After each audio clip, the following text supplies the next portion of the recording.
Hey guys, so today I will be taking a look at the early voting numbers and statistics for the two Georgia runoff races that will occur on January 5th. So as you can see, these two races are going to decide the makeup of the U.S. Senate. If Democrats win both seats, it'll be 50-50, and they will win the Senate with Kamala Harris breaking all the ties. The Republicans only need to win one seat for them to win that 51-49 majority, or two seats to win a 52-48 majority. So no matter what, the Democrats have improved off of their 47 seats in the Senate from, just a couple months ago, but they still need to win both of these seats if they want to win control of the Senate. So make sure you join my Discord server if you have not before we get into this, the link to which is at the very top of the description below. I also changed some of the channel art and stuff like that, so tell me in the comments below whether or not you like the change. If not, I'll probably go back to what it was before.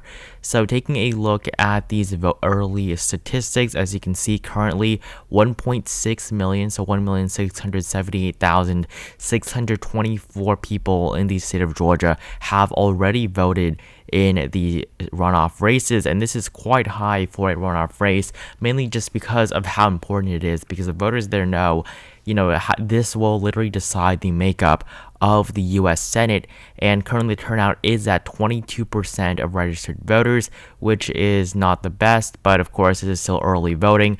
Most of the votes, or a huge chunk of the votes, will be cast on January 5th itself. So taking a look at these numbers, basically what I've done is I did some math with the race and ethnicities here, taking a look at the exit polls. So I compared both of them, and I did them by race. So as you can see, this is the exit polls between Ossoff and Perdue, because between Warnock, Loeffler, and Collins, it was a three-way race, so it wasn't as clear. So I'm going to use Ossoff versus Perdue for the exit polls in the state of Georgia.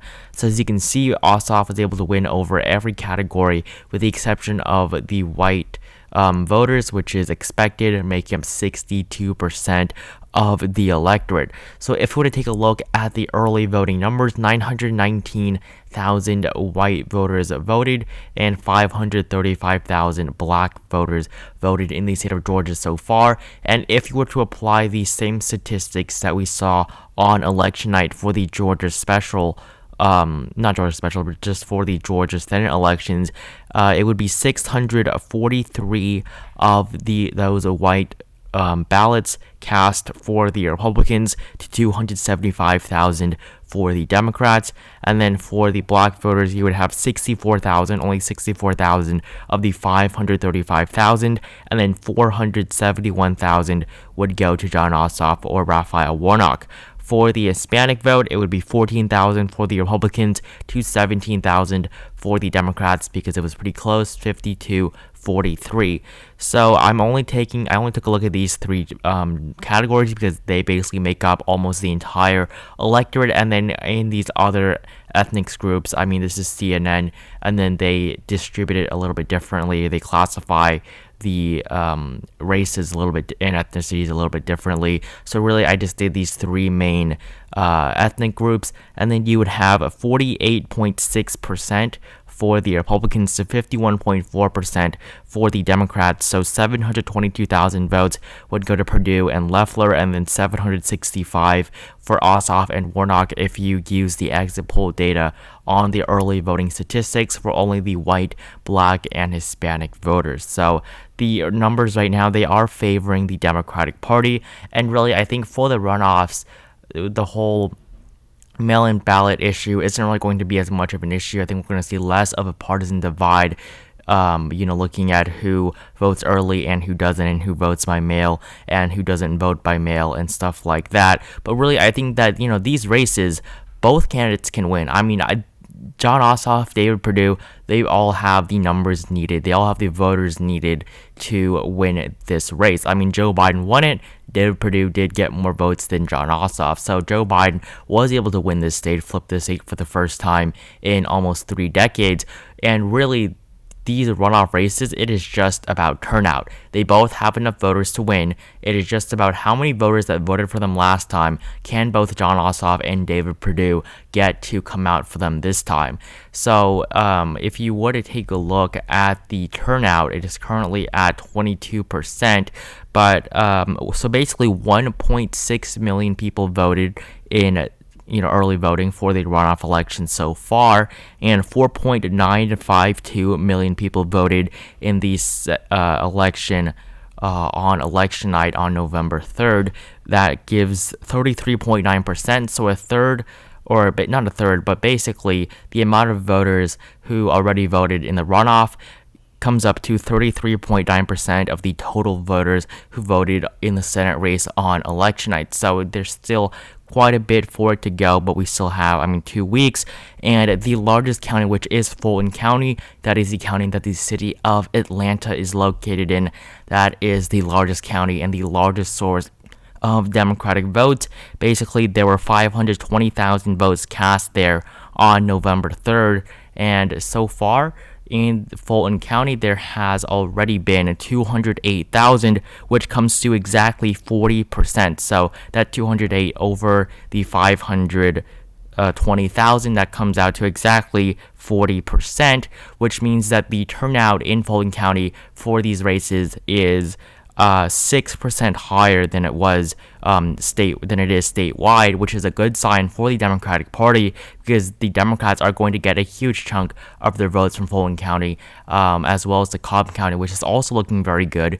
We saw around 367,000 votes there on election night, and as of right now in DeKalb County, we currently see 149,000 votes already cast. So the numbers here in these two largest counties in Atlanta, or in the Atlanta area, they are both experiencing pretty high turnout for these races, which will benefit the Democratic Party. Democrats, they did need more turnout in Chatham County as well as where Columbus is, so these two counties, higher turnout there would definitely help out the Democrats quite a bit, because if you were to take a look at the numbers in Chatham County, if I can find it, Chatham County is right there, so that's just 15.6. That's their turnout rate. The average is 22% as of right now. So the Atlanta area is really getting out a lot of voters, but these other larger cities where Democrats typically do well, Chatham County,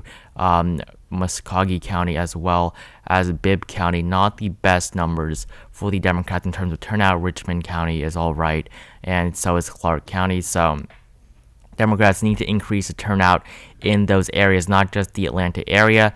It wasn't enough for Joe Biden, but there are voters who vote Democratic on the presidential level and then Republican down ballot, just because Trump, did much worse than many congressional Republicans in many counties all across the country. So taking a look at, age is something else I do want to take a look at. Of course, Ossoff won all the young voters, and then the older they got, the more skewed it was in favor of David Perdue. And taking a look at the early voting statistics, it's not looking the best. Quite a few elderly voters have already voted. 600,000. That is pretty high. 43% turnout rate. That's the thing. The Republicans typically do win a majority of elderly voters, and they are the ones who turn out.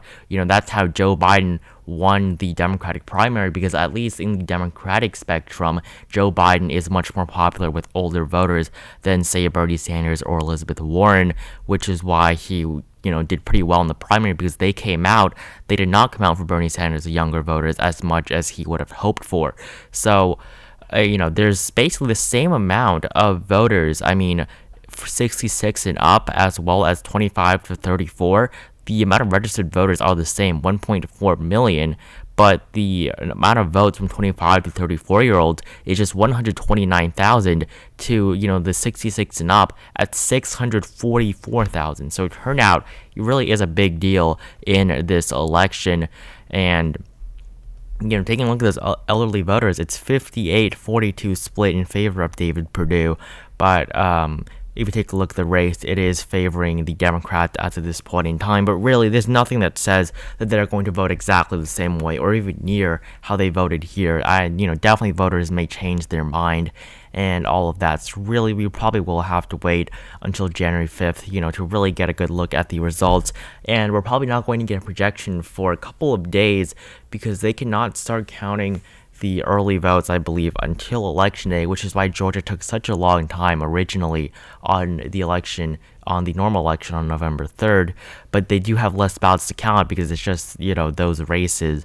You don't have to count presidential ballots anymore. So it's probably going to be quite a bit faster, but we're probably not going to get results on January 5th. So, with the numbers that we get on in January, we're probably going to have a good picture at who's probably going to win, just taking a look at turnout and exit polls that will be released.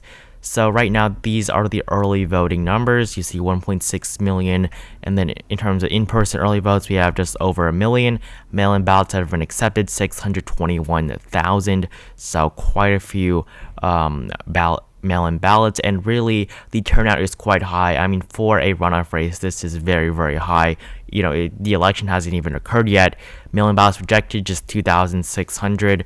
That may, actually change how this race is going to, go because of how close this race is probably going to be. I mean, Joe Biden won by 13,000 votes, so that 2,000 number may make a difference, but really is probably not. It's just 2,000 votes. Mail-in ballot requests, 1.3 million. So a lot of people are very interested in voting in this race. Rejected applications is currently at 579. So really, mail-in ballot rejections not really too much of a problem, but turnout is going to increase even more, and we'll have a better idea as we get more votes. But right now, the main counties that are voting Democratic are, doing pretty well for the Democratic Party. Fulton and DeKalb County, that's where Democrats need to drive up turnout. And, you see Stacey Abrams, Joe Biden doing a lot of campaigning there. That's definitely going to help Warnock and Ossoff. But also, I do want to take a look at the latest polls for this race because Jon Ossoff and Raphael Warnock have retaken the lead. As you can see, Ossoff plus 0.4 and then Warnock plus 0.9 in his race. So they have overtaken Perdue and Loeffler respectively. These two new Survey USA polls, an A-rated pollster, Ossoff plus 5, Warnock plus 7. Trafalgar Group shows a tie after the adjustment, and Loeffler plus 2 after the adjustment by 538. Emerson does still show the Republicans up, but RMG Research does give the edge to the Democrats. So these new polls, especially the Survey USA one, has given Jon Ossoff and Raphael Warnock the lead here in both of these races. Very narrow leads, but this race has been narrow this entire time, and this race will continue to be very narrow for basically until we hit election night. And the polls in Georgia, they are not too far off. It was plus 1.2 in favor of Joe Biden, and he won this race, I believe, by 0.24% on the presidential level. So yeah, I mean, the race was pretty on par with the polling for the Georgia election on the presidential level. So polls in Georgia, and I mean historically as well, they have been better than they normally are, which is a good sign for the Democrats as their polling lead, if they were leading by, 1% in a race in, let's say, Maine, then that would be terrible because, Sarah Gideon was leading the whole time and she lost by 8%. So in Georgia, it really was not that far off, which is why the polls, you should trust them a little bit more in Georgia. But really, it's all about turnout, whether or not the people, do come out and vote, because turnout is typically lower for Democrats. But seeing that they won the presidential race, I think that the enthusiasm is on the Democrats' side, and, it's not favoring the Republicans because a lot of them are just not going to vote because they're upset that Donald Trump lost the state of Georgia, and that is going to very heavily help the Democratic Party. And I think Democrats should be pretty happy about that. Trump, he has said that people in Georgia should go out and vote for them, but, a lot of the Republicans want to see, I guess, their two senators, doing more about, I guess, changing the results, which is something that they know they cannot do and they aren't doing. So, there's nothing they can do about it. And Loeffler has been, trying to attach herself to Trump, I think, a little bit more than David Perdue, which is probably going to help her, but she does have a smaller chance of winning than David Perdue, as she was just appointed. As you can see, she was not actually elected. So, race, again, it's still close. It's going to be close. I don't expect anything over a 2% margin. It's going to be very, very close. And the early voting statistics as of right now, as expected, are favoring Democrats. I think that although we're not going to see that huge partisan divide, we are still probably going to see that more Republicans are going to vote on election day than Democrats. So we'll just have to track, these early voting numbers, and I'll update you guys whenever we see, any large chunk of votes in. So yeah, thank you guys so much for watching this video. Make sure you like, comment, and subscribe if you haven't. Also, tell me if you like the new channel art, the new colors. I want to go with something a little bit different. So leave your thoughts on all this in the comments below. Also, check out these videos on your screen, and I will see you guys in the next video.